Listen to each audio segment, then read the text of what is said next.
Welcome, everyone. Thank you for taking the time to join us for today's discussion, From Research to Action, How Municipalities Can Champion Living Wages, co-presented with BC Policy Solutions and Living Wage BC. My name is Melissa. I'm the Events and Engagement Coordinator at the Center for Civic Governance, and I'm joining today from the unceded territories of the Musqueam, Squamish, and Tsleil-Waututh peoples. I welcome all of you to share where you are joining from in the chat. For those of you who are joining one of our events for the first time, the Center for Civic Governance is an independent public policy think tank based in BC with a mission to grow, foster, and support progressive leadership in order to advance equitable, inclusive, and resilient communities across Canada. We are growing. We are working on some exciting new programming, publications, and offerings for local electeds in 2026. You can sign up for our monthly newsletter, briefing notes, to be the first to hear about them, and I'll share the link in the chat. I'd like to extend our thanks to our excellent presenters today. We have Anastasia French, Managing Director at Living Wage BC and co-author of the 2025 BC Living Wage Report.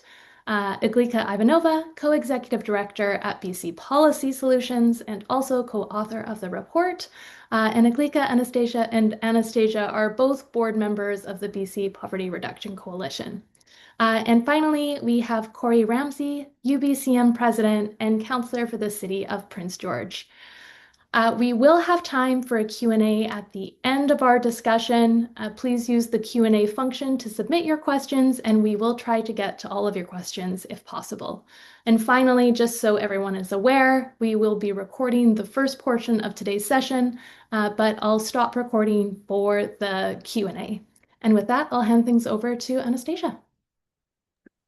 Hello, everyone. Thank you so much for attending. This webinar will be recorded and these slides will be available afterwards. So if there is a nugget of information that you want to access later, Melissa will be emailing it around. How we're going to talk through, spend the next hour is Iglika will talk through kind of what a living wage is and some of the key findings from this year's living wage reports. And then we'll hear from Councillor Corey Ramsey, who is a very busy woman and is both a living wage calculation partner. She works for a living wage employer, and she's also a councillor very much advocating on poverty and other key issues, as well as president of UBCM. So Corey will be talking about living wage from her perspective. And then we will then go into kind of how municipalities can help support a living wage, both by lifting wages and lowering costs, and talking through some of the kind of recommendations and things that municipalities can do, particularly in these kind of difficult, challenging times. And then we'll open up to a Q&A and hear from all of you on kind of any questions that you've got about anything that we are talking about. So sit back, grab a cup of tea or a cup of coffee and watch along and enjoy. Over to you, Iglika, to talk through what a living wage is and some of the key findings from this year's report. Thank you, Anastasia.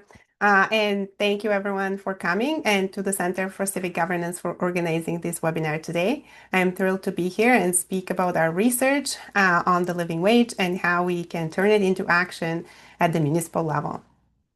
So my name, as you heard, is Iglika Ivanova, and I am Co-Executive Director of BC Policy Solutions. We are a new independent public policy research institute here in BC, dedicated to advancing social, economic, environmental, and racial justice. And living wage is a big part of the work we do. I've personally been the technical lead on the living wage calculations since 2010, so 15 years now, and I love this work. I do this work because I believe that every worker should earn enough to have a decent life, no matter what their job is. And unfortunately, as we all know, this is not the reality at the moment in British Columbia. And this is what we're trying to change with our advocacy and with the work on living wage, with our partners, Living Wage BC. So let's start with talking about what is a living wage. This probably is something you already know, but just to make sure we're all on the same page, the living wage in BC is the hourly rate a full-time worker needs to earn in order to support themselves and their family in their specific community.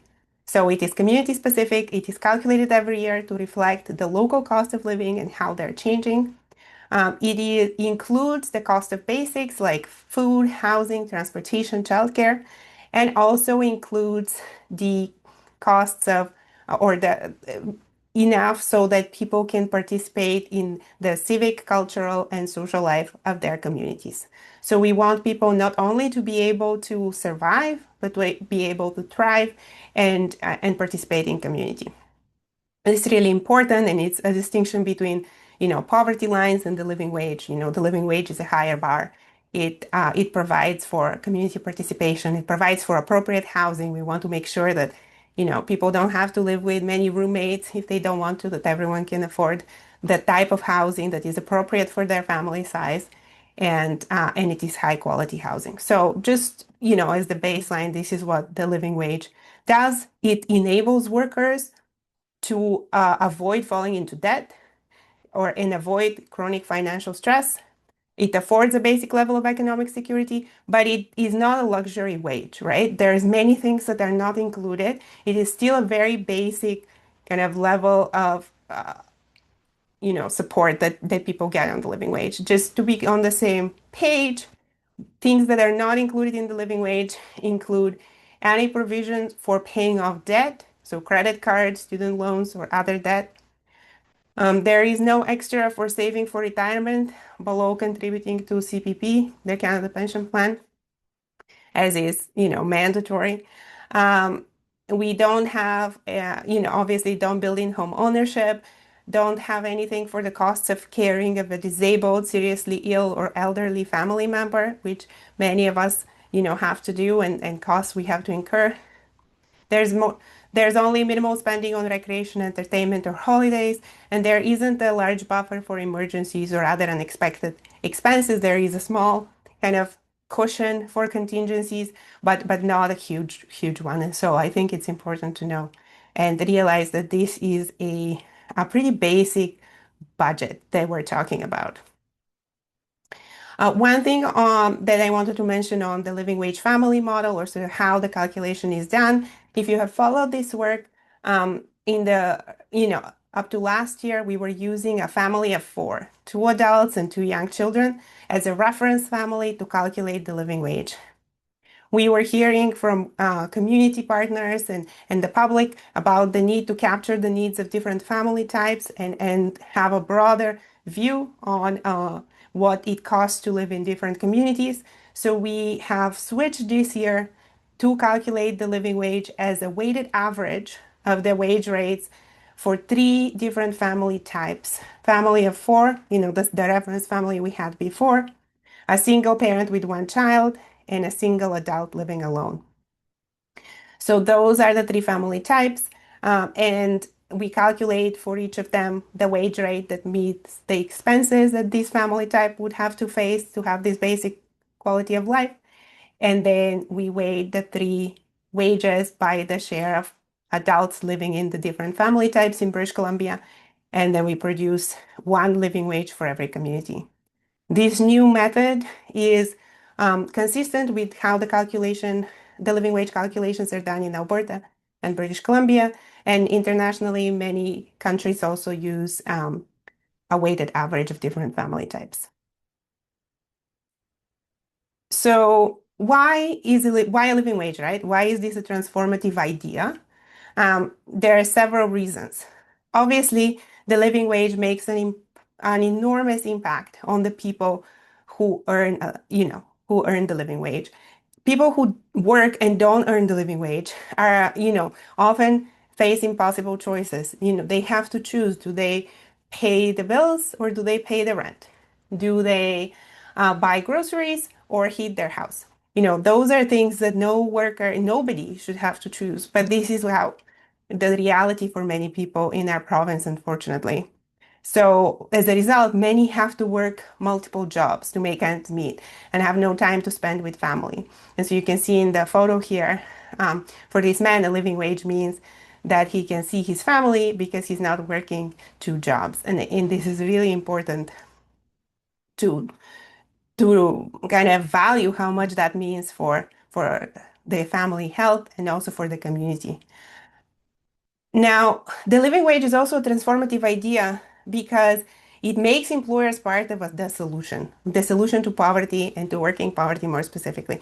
There is something employers can do. They can pay their own workers a living wage and make sure that they are contributing to their community and being a pillar of the community by making sure that their own workers don't have to go to the food bank on the way home from work.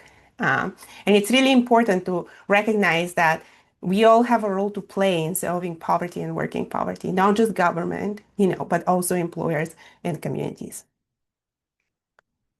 It also changes how we value public services because in the living wage calculation, it's actually kind of an after-tax calculation. So we take into account all the benefits government provides for people, things like the Canadian Dental Care Plan or Canada Child Benefit, GST credit, all the benefits that people would get and services they'll be able to get through government. And when the government's benefits are more generous, the living wage goes down. And so this helps us value the public services for their contribution to affordability and to the quality of life of many working people. And it's really important because sometimes we forget these things. The living wage is transformative also because it boosts the local economy. When more low income people have more money in their pockets, they don't invest it offshore. They go get a haircut. They go out to dinner. They buy a gift for their friend's birthday. All these things are, support local businesses and support the community. So it really, there's plenty of research that giving low income people more money boosts the local economy. The living wage idea, and the campaign for living wage also shifts the way employers and all of us view low wage workers. Because now we have to think about all workers as people and think about, okay, for employers specifically, not just how much does it cost me to employ this person, but okay, I'm paying this person this much money a day, a year. What can they actually buy in the community? What kind of life can they have? And that's a conversation that, when we start having that with employers, many of them, haven't spent a lot of time thinking about that. And they suddenly have a realization that this isn't just human resources, right? It's actual people that need to be able to support themselves and their families. And it's really important in how we value low wage work. Often we tell ourselves this story that low wage jobs are jobs for teenagers who live at home, that they don't really need to pay better. We don't need a higher minimum wage because, those people in those jobs either don't need the money or, are there for a very short time before they get to a better job. So university students, before they get to their career job, maybe they work in fast food restaurants and that's okay. But in reality, when we look at low wage work, it is um, fundamental to the way our economy operates. We need people to serve food. We need people to stock the grocery store shelves at night. We need people to clean our offices, hospitals, um, public buildings. We need parking attendants and security guards on new construction projects. So these are not temporary jobs for students and teenagers. A lot of the people who work in those jobs are significantly older, their core working age. A lot of them are newcomers, recent immigrants, and or temporary foreign workers, and they are not able to support their families on the wages they earn. Many of them are stuck in those jobs. They're not going. This isn't a ladder to a better career. It is something that they are doing for years and years and years. So I think we really need to shift the way we are viewing low wage work and who are the low wage workers and what they contribute to our economy. And of course, with more employers becoming living wage employers, including municipalities, that gives a pay increase to thousands of workers in BC every year as the living wage calculation is updated. So who doesn't earn a living wage? I already alluded a little bit to that, but Anastasia and I did a report last year on who doesn't earn a living wage in the province. And we found that 1 in 3 workers across the province don't earn a living wage. That's about 740,000 people in BC. 2 out of 3 in Metro Vancouver who earn a living wage are racialized workers, okay? Disproportionately represented among low-wage workers. 57% of Metro Vancouver workers who don't earn a living wage are women. So women are also disproportionately represented. When you cross the two, in Metro Vancouver, racialized women, 50% of racialized women, or 1 in 2, are not earning a living wage.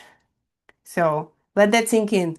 1 in 2 racialized women who are working in Metro Vancouver do not earn the living wage. This is shocking to me, and I've been doing this work for 20 years. Um, but this is how deep the inequality, the gender and racial pay gaps are in our province. And this is why becoming a living wage employer and having more living wage employer will really benefit the most marginalized workers among our community. Now, what are the living wage rates? You've probably seen that by now. We released living wage rates for 27 communities across the province this year.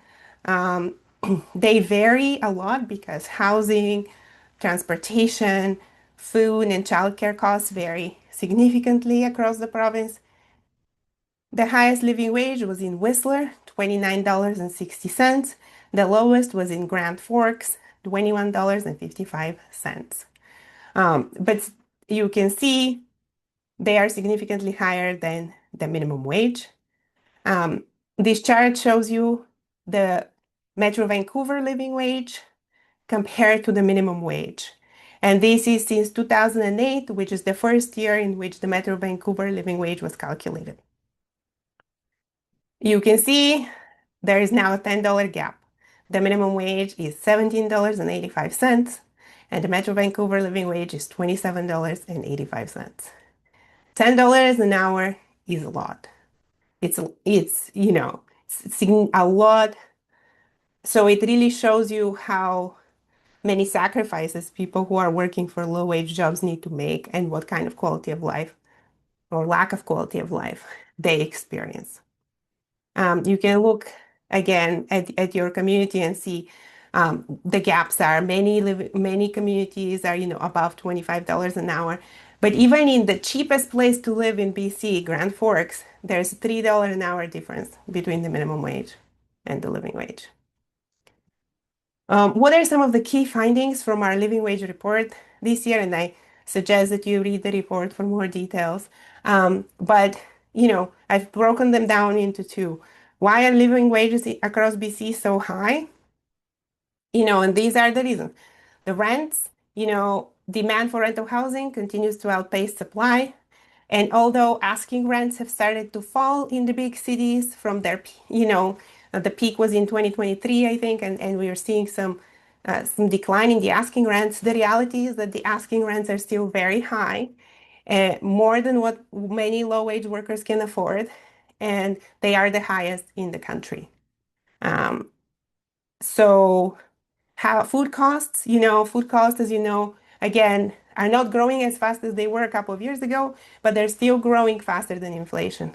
And this year, the CPI for food purchased from stores was 3.6%, so significant increase in food costs. Childcare costs in BC have fallen a lot from their peak in 2017, thanks to government investment. However, they are the highest in Canada. So we are not going to meet the federal government's goal of having all childcare spaces for ages 0 to 5 average $10 a day by April 2026. Many other provinces are going to meet this goal, but BC is so far away from that it's not possible.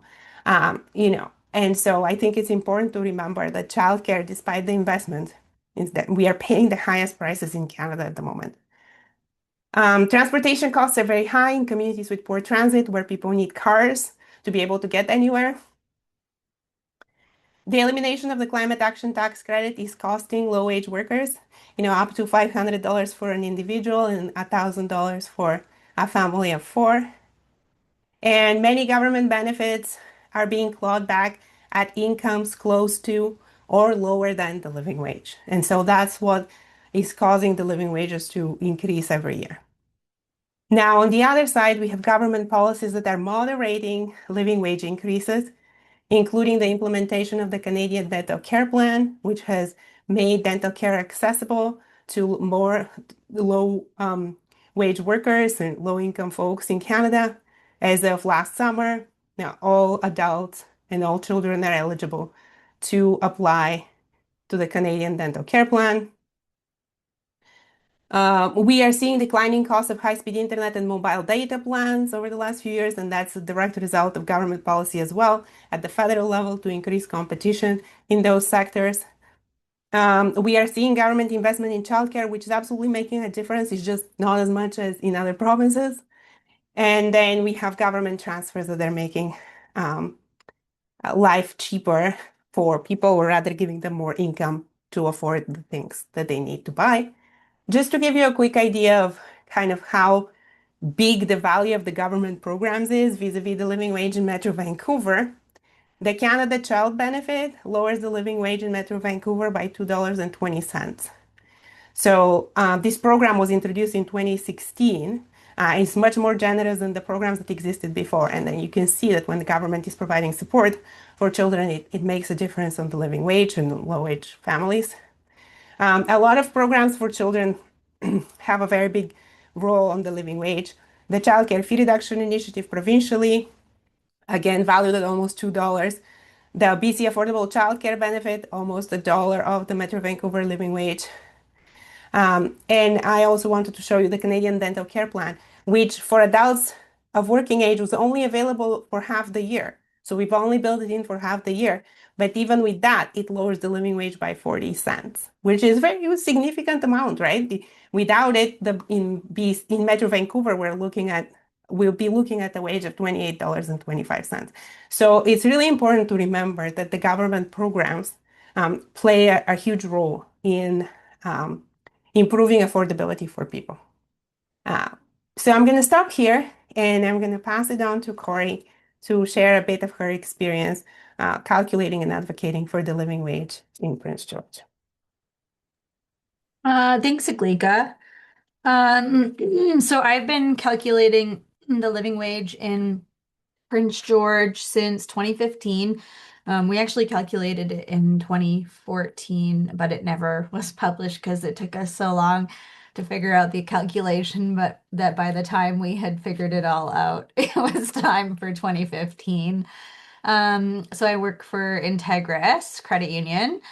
And it had come up at an annual general meeting one year, is the credit union a living wage employer? In order to become a living wage employer, we needed to really have a calculation in our community, which we didn't have in Prince George. And so my employer was working in the marketing department, and they had asked if I could take on that work to try and figure it out. And I had worked with Living Wage on that. And we published in 2015 and then became a living wage employer. And I think overnight we really saw the amount of applications for jobs increase about threefold. It really was almost instant where, we had better recruitment and retention for, just some really high quality employees looking for, value alignment in their career paths. And so, with the credit unions, a lot of them are living wage employers. We do see a lot of value alignment. That isn't to say it doesn't exist elsewhere, but as financial cooperatives, they are really values driven, and so it does make a lot of sense. Kind of fast forward to 2017, I did a TED Talk on the living wage. You can Google it. It's somewhere on on the TED website. And really just talked about, my experiences of growing up in poverty. After that was elected to city council. I sit on Minister Malcolmson's Poverty Reduction Advisory Committee as well, and provide suggestions to the minister on through that advisory committee on things that the province can be doing to reduce poverty. One of the things I do enjoy about living wage is that it really does take into account the community costing. It's not just that, blanket minimum wage amount that's across the province. It really takes the local context into account, which is really important. Um, in terms of, how local governments and municipalities can adopt living wages, I would say that there is probably a lot of local governments across the province where, the base, like the first tier on their pay scale is likely already paying a living wage. That's going to be the situation for a lot of local governments across BC, because it's wage plus benefits. So when you calculate the benefits package that a full-time employee earns, and when you add in, the vacation allocation, sick days, health, dental benefits, you get a pretty good compensation package there, on top of the wage. So a lot of them are already, I would say, most of them, if not all, paying that what a living wage looks like in their community. What it really comes down to is having the public will to go through the certification process, and that's where things get a little bit tricky in that um, taxpayers really are very critical on how their tax dollars are spent.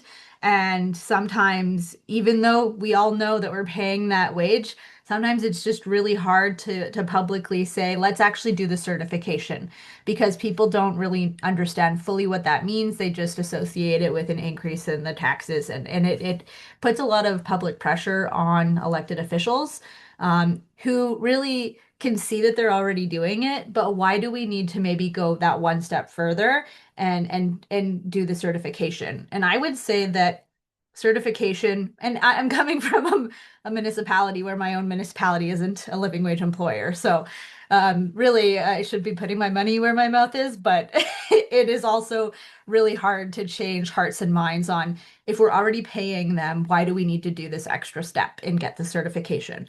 And I would say that it does send a really important message to local businesses in your community, um, who might not be paying a living wage, who might not be offering, good benefits to their employees. It really does say the municipality, the local government is taking the position that this is really important, that providing a good wage for good work is really important. And we want to see that replicated throughout the community. We have collective bargaining agreements in place where, our employees are unionized, they are getting good wages. That's really not, I think, what is at um, play here. It's really just trying to shift hearts and minds on why the certification process is important. And it's really about leading by example, about really taking that first step. So the city of Prince George has a poverty reduction strategy that I helped champion. And in that strategy, it does have steps to work towards becoming a living wage employer. There are pieces that are going to be challenging to work through. Our employees might be earning a living wage, but you're going to have to look at your procurement practices around making sure your procurement, those contractors that you're hiring are also earning living wages through that work if it exceeds the threshold. I think it's, I want to say 10% or over 120 hours, maybe. It's been like a decade since I looked at it, but I see nodding. So, if you're a small local government, you might not have contracts over that threshold. But if you are a larger one, we did see Vancouver, for instance, who was a living wage employer, unfortunately make the decision not to continue. And it was really around some of those finer details around contractual obligations. So I really think it is worth exploring. I think one of the things that could be really beneficial is, as we do advocacy work around poverty reduction, more education around what a living wage is, why it's important, and what that certification means and does for businesses. Integris saw significant increase in its talent pool, which is not, that's such a huge thing when you're fighting for talent in today's business world. So more education opportunities to promote what a living wage is, but also, touching base. We're going into a local government election in BC in 2026 in October. There'll be a lot of candidates who are already starting to put their names forward, but this will continue in to 2026 as well. And really providing updates to them, asking them questions, sharing resources, advocating for a living wage around those people who are looking to get elected, I think is a really great opportunity as well. So I think that's maybe my little spiel. Anna, do you want me to add anything else? No, thank you, Corey. That was fantastic. And actually, you touched on a few things that I'm going to talk about later. So I'm glad that you've done that. And I think kind of moving on from exactly what Corey's saying, there's kind of two different ways that municipalities can champion living wages. So both by lifting wages, Corey talked a little bit about becoming a certified living wage employer, and I'll go into a bit more detail about that in a minute. And then also through developing policies to lower costs for workers. Because we know that in huge parts of the province where there is that huge gap between the living wage and the minimum wage, it's not always an easy ask right now. And so municipalities have a really vital role in helping to lower costs, to help make life more affordable, to make it easier for all organizations, whether we're talking about municipalities or whether we're talking about small businesses, to pay their workers a living wage. And so I'm going to talk a little bit about increasing how municipalities can increase wages by becoming a living wage employer. I'm going to start by talking about why a living wage is important. So we have over 450 living wage employers in British Columbia, including 9 municipalities and a few school boards, who have committed to pay their direct staff and their contracted workers a living wage. And here are some of them listed there. So we have the City of Burnaby, City of New West, City of North Vancouver, City of Pitt Meadows, City of Port Coquitlam, City of Quesnel, which I think, Corey, you might have helped inspire with your living wage calculations, City of Victoria, and the District of Central Saanich, and the Village of Fruitvale. So all sorts of municipalities, although predominantly there's quite a few that are located in the Lower Mainland. There's also some all across BC, and we've got small villages and districts and larger municipalities, all who have made the step and become a living wage employer. And as we go into the municipal elections next year, we really hope we can grow that number. And so paying a living wage is good for workers. And I mean, Nick has already talked a lot about kind of the importance for workers for earning a living wage. It helps offer independence and peace of mind. Workers don't have to be stressed about how they're going to make rent or be able to afford food. They feel valued and appreciated for the work that they do. And workers having to work only one living wage job rather than multiple jobs have more time to spend with their families. And it also means that they're not going to work stressed or distracted or potentially late because they're coming between different jobs. And it's beneficial for everyone. And this picture here, this is Richmond Food Bank Society, who became a living wage employer because they didn't want their workers to be having to access their services. And we find increasingly that nonprofits are becoming living wage employers because they see their staff having to access their services, and they don't want that. And so the same applies for municipalities and for lots of organizations. It's also good for organizations to become a living wage employer. And so we ask every year when we recertify employers, we ask them what benefits they found from being part of the program. And 98% of employers have found some kind of benefit from being part of the program, which is a really, I think, ringing endorsement of the value of it. And it's really interesting when you look at why. So for those organizations where actually they already pay above a living wage, and so actually maybe it doesn't make as much difference to their direct staff, but it helps that organization be able to live their values. So for a municipality, it really shows and signals to the local community that actually they care and they want to make sure that if you're working for us, you can afford to live here too.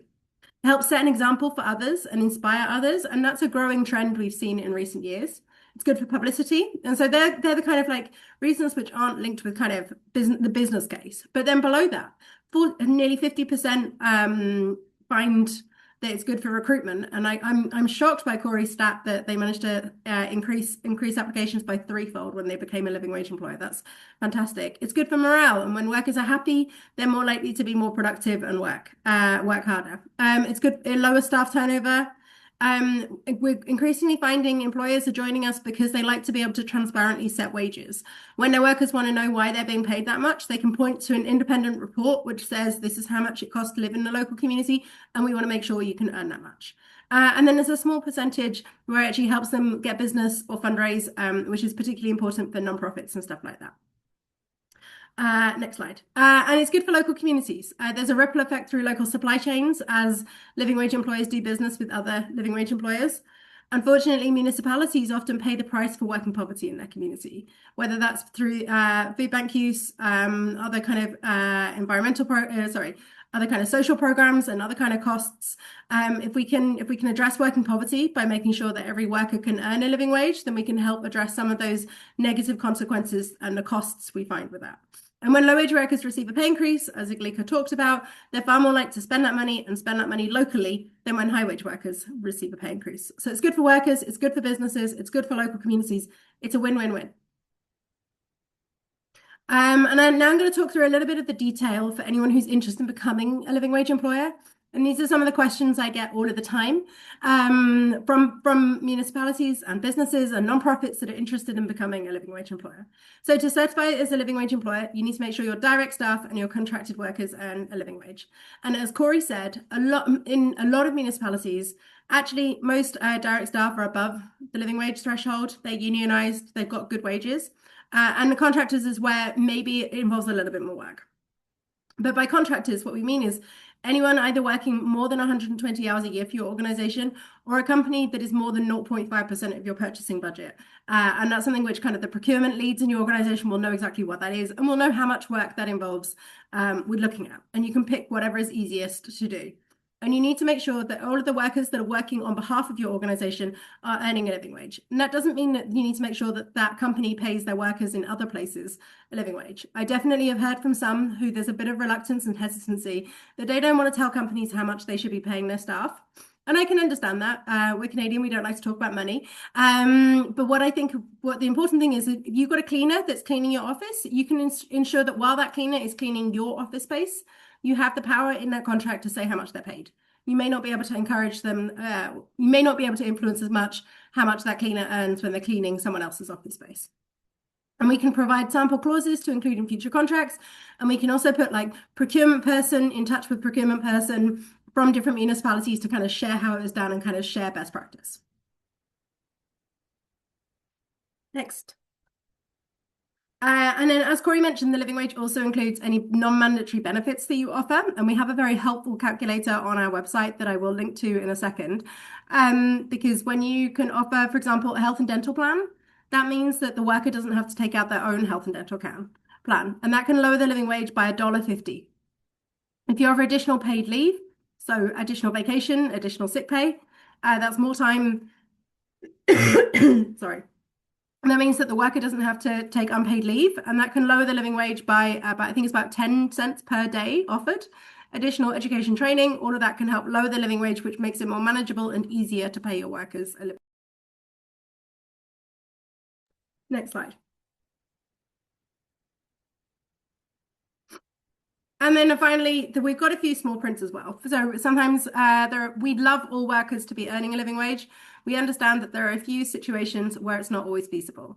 And so if these workers don't earn a living wage, then an employer won't lose their certification. But we also want to make sure that no more than 10% of the workforce is made up of people in these kind of categories. So, for example, co-op students or workers in a scheme like Canada Summer Jobs, we know they pay at minimum, the federal government pays that at minimum wage, and employers can't always afford to do that top up. People who are working less than 120 hours a year for your organization, or workers who are on their probation period, they may not yet qualify for benefits. And we have a few other exemptions as well. So we've got a guide on our website, and we're happy to talk through that. So if you've done the analysis and you've looked and you're like, oh, but we have these people, there might be some flexibility that we can show along the way as well. And then if you're interested and you're like, wait, I think we're there. I think we're there. I think we'd love to become a living wage employer. We'd love to signify to the local community that we're invested in them. And actually, it may not cost us that much money because already all of our staff are earning a living wage. We just need to maybe change some contracts. Here's the kind of the 5 steps to do so. We try and make it as easy as possible. So for the first step is to pass a motion for staff to explore the impact of becoming a living wage employer. And then staff go and prepare that report, and we're happy to help them along the way and put them in touch with other staff who have also completed that report. That report comes back, council vote to approve it, and then staff complete the relevant paperwork. It's very simple. And then finally, we celebrate that certification with plaques, decals, and as much kind of local press as we possibly can, because we know that if we can encourage, if you can promote the fact you're a living wage employer, you can inspire many, many others to join you as well. And I will now, so that's kind of municipalities can play 2 roles. So they can lift wages through becoming a living wage employer, but they can also lower costs and make it easier for more businesses and organizations to pay a living wage. And Iglika will talk through some of our recommendations when it comes to affordability. Thank you, Anastasia. So yeah, what can municipalities do to lower costs to kind of help bridge that gap between the minimum wage and the living wage through that mechanism? Well, those are the 4 components of, family expenses or household expenses that are driving the increases of the living wage or that are causing the living wage to be as high as it is: housing, food, transit, and childcare. And we think in all of these categories, there are things that municipalities can do to help lower the costs. So for housing, municipalities can change zoning rules to accelerate the building of more affordable housing and support affordable housing with other policies at the kind of planning area in the planning, department. So that's one thing, and there's many more that the municipalities can do on housing that probably know more than me about. But we just want to identify kind of a key policy in every space. So in food, in the area of food costs, we municipalities can support local food programs better and expand community food infrastructure like community gardens, kitchens, and other such programs so that everyone can access affordable food. We recently saw in the United States the very high-profile election of Zoran Mamdani in the New York City. One of his key policy planks at the municipal level as mayor to establish a city-owned nonprofit grocery stores to deal with food unaffordability in New York City. So I think it's an interesting policy idea that municipalities in BC, especially those in remote, rural areas where there is a lot of transportation costs involved in bringing in food and very high food costs. I think that's something that really needs to be explored here as well. More on food, Living Wage BC. I put together this summer a toolkit for counselors on how to influence or improve food securities in their communities. This is the link. I think Anastasia can put it in the chat as well. But that's a resource that might be of interest of those of you who are counselors and are interested in advocating to counselors to take action on food security. In transit, the municipalities can work with the province to increase funding for local transit, to improve local transit. Essentially, we find that being able to get to work with transit and to get places with transit just lowers transportation costs very significantly because owning and operating a car is very expensive. It's also being demonstrated to be bad for the environment and bad for health. And I'll let Corey step in. So I would just maybe on the transit piece, I would just say sometimes there's, federal funding that's available, but it requires provincial matching. And so if the province isn't matching the funding, then we miss out on those federal funds for transit. And I think this is the case in the most recent budget, and FCM's been doing some advocacy there. But, sending letters to the province indicating that, providing the matching funds so we get those federal funds is really important. Thank you, Corey. And if there's any, letter writing tools or other resources you can share, please pop them in the chat. And on childcare, of course, planning rules can also be adapted to support the building of more licensed and affordable $10 a day childcare spaces.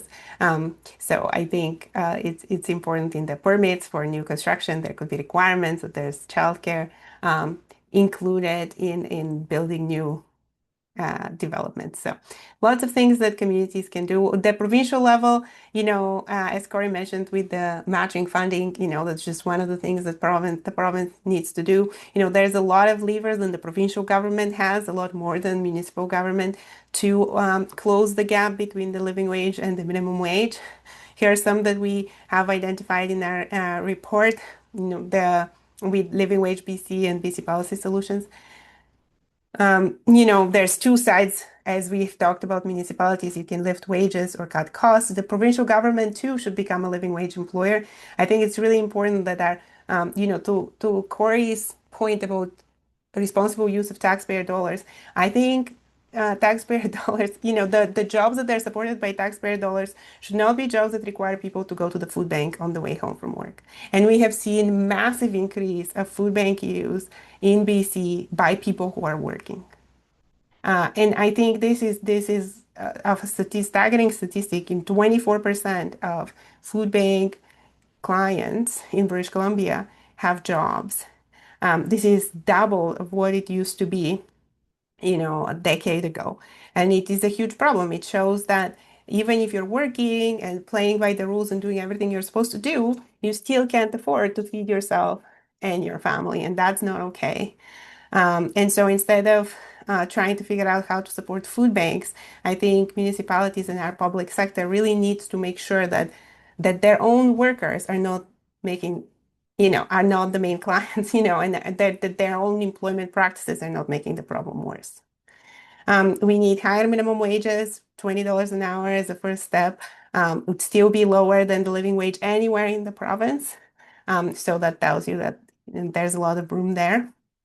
We also need to strengthen workplace protections, make sure that people are actually paid for all the work they do, that there isn't a lot of unpaid time that's being required on jobs, that people have the right to collective bargaining and negotiating together for better workplace conditions, and all sorts of other things you can read in the report. Then the provincial government can also do a lot to cut costs around housing affordability. We need to scale up our efforts to improve housing affordability, especially in building non-market housing. I think we're quite behind what the need, and the investments that have been made are a level of magnitude lower than what the problem requires. We also need to develop an affordable food strategy. I think the provincial government in Canada as a whole is not paying enough attention to this. We did hear, I think this last week, there were conversations in Parliament and hearings around, or discussions around food costs, but there's very little attention paid to the profits that a lot of these small number of grocery owners or chain owners are making. I think there's an oligopoly in the food market in Canada, and those people are making a lot of money while food is unaffordable for many people, and that is a problem that needs to be addressed at the federal level. We also need to expand, the school food programs and all sorts of other, local food strategies. And we need a better transit, better low-cost transit across the province in areas where currently don't have transit, or the transit system is so poor that you can't actually reliably get to work, unless you work for the university or the hospital, And I think that's a very important priority that will have a big impact, not just on the pocketbook of people, but on health as well, and on our environment. Now, what can you do? I recommend that if you come from one of the 27 communities where living wage calculations have been done, you take a look at the community fact sheet that we prepared and share it widely. I put here a screenshot of the Prince George and Caribou fact sheet, but we have fact sheets like that that Anastasia prepared for all of the communities. And this is an important resource that you can start doing that education that Corey was talking about why living wage, what it is, why is it important, who's not earning a living wage and why they should be earning a living wage.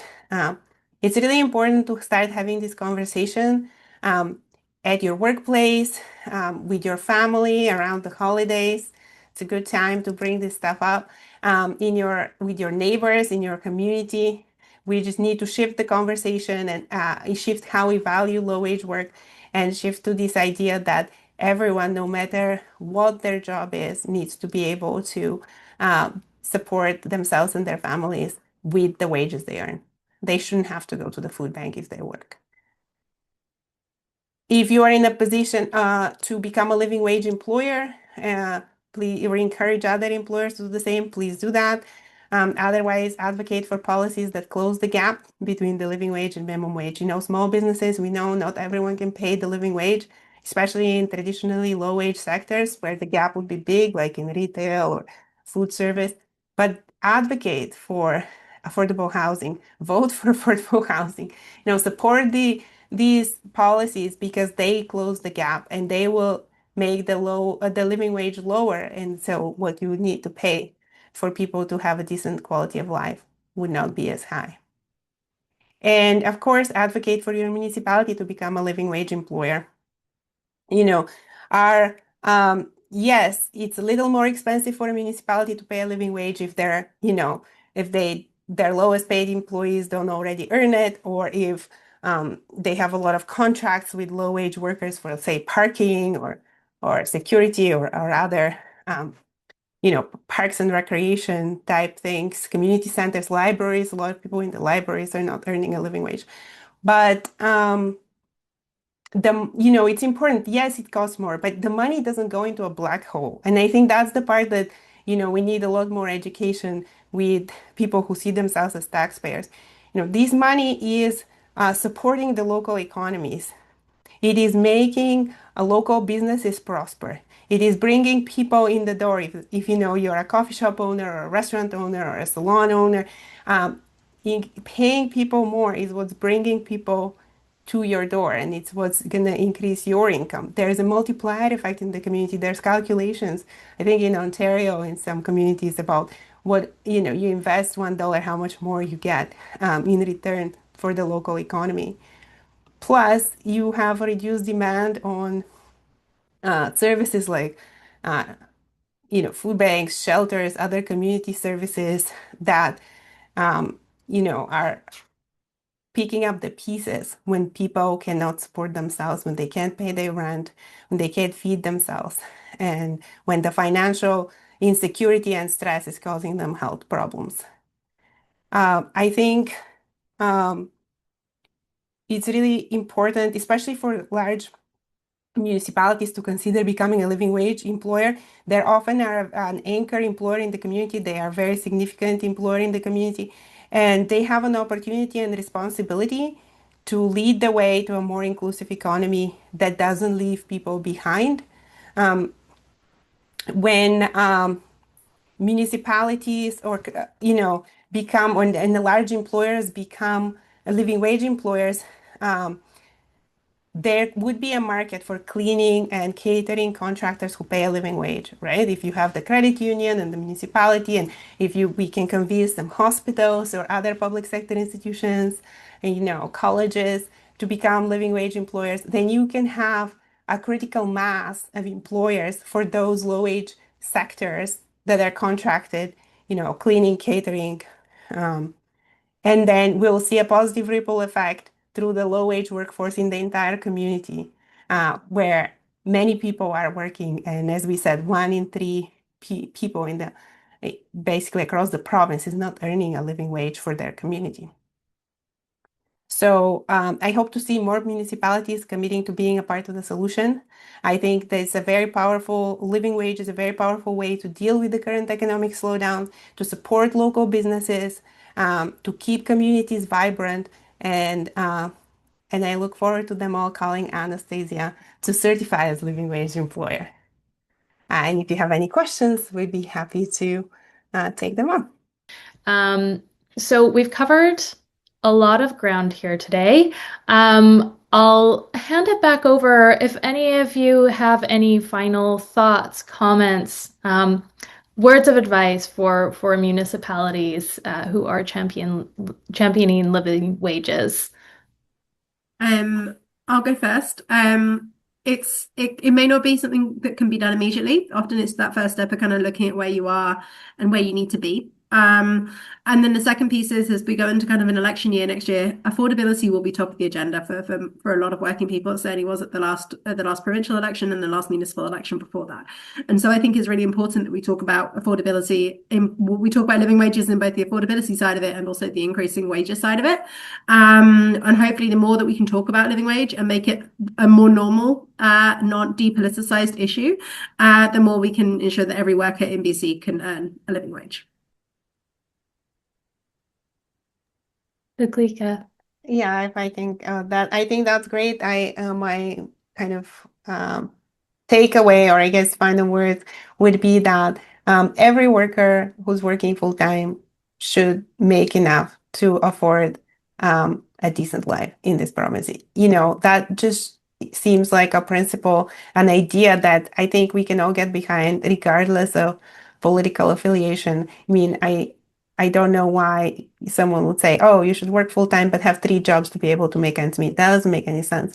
And so a lot of times, the one thing that sometimes people say is like, oh, well, if these people get some education or improve their skills and I don't know, learn about AI, they'd be able to get better jobs. But that's not true. I think we just need to remember that these low-paid jobs are fundamental to our economy. We're always going to need someone to stock the grocery store shelves. We're always going to need someone to clean, someone to, you know, and do security, and these kind of low wage jobs, catering, they will not go away. Even we can't all be engineers and doctors, even if we all got degrees, you know, someone is going to have to clean. So I think we need to make sure that no matter what the role is, if it's important for the business to run, then it needs to be compensated, so that people can actually have a decent life. Thank you. Corey, any final thoughts you'd like to share? Yeah, I would say that it is, a lot of thought goes into the living wage certification from the employer perspective. There's a lot of questions, and as someone who's done it before, I'm happy to, answer any calls, especially from counselors or mayors or electoral area directors that are looking at, that certification process and trying to, reasonably find ways to get there. I'm happy to speak with colleagues. So for those on the call, I think Leslie, if you want to chat, you can just get my number from Keith Page. He's got my cell. So thanks. Thank you.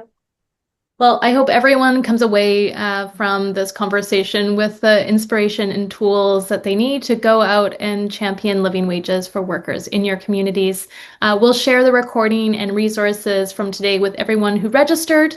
Thank you to our amazing presenters today. Thank you to our audience for your time and thoughtful questions, and enjoy your afternoons.